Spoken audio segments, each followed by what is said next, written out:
निमिया के पेड़ावा में झुलुआ लगाइबो, निमिया के पेड़ावा में झुलुआ लगाइबो।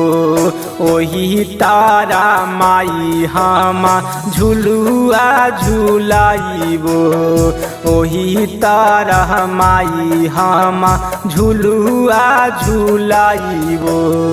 गैया के गोबारा से अंगना निपाइबो, गैया के गोबारा से अंगना निपाइबो। ओही तारा माई हम चनाना छिटाइबो, ओही तारा माई हम चनाना छिटाइबो।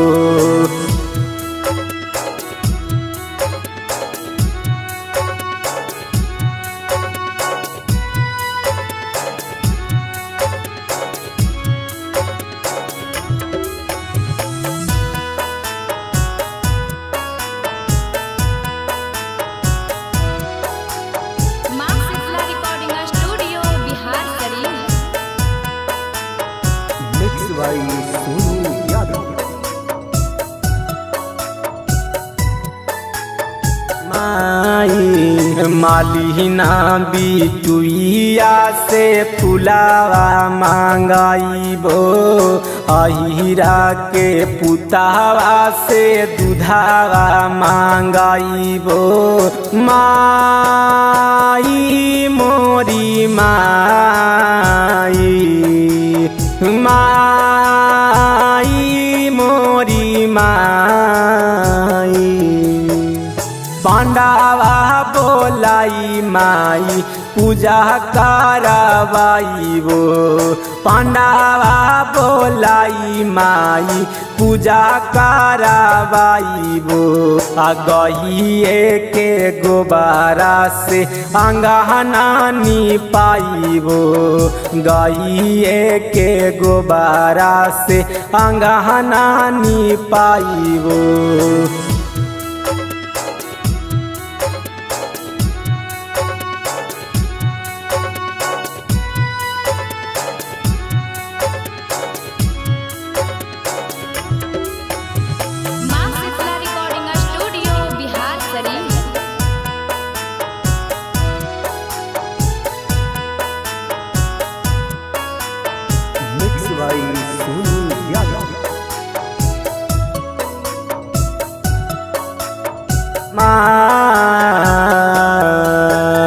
राइटर जे साहबा से गीतिया लिखवानी, सीतालाया स्टूडियो में गाना जाके गईनी।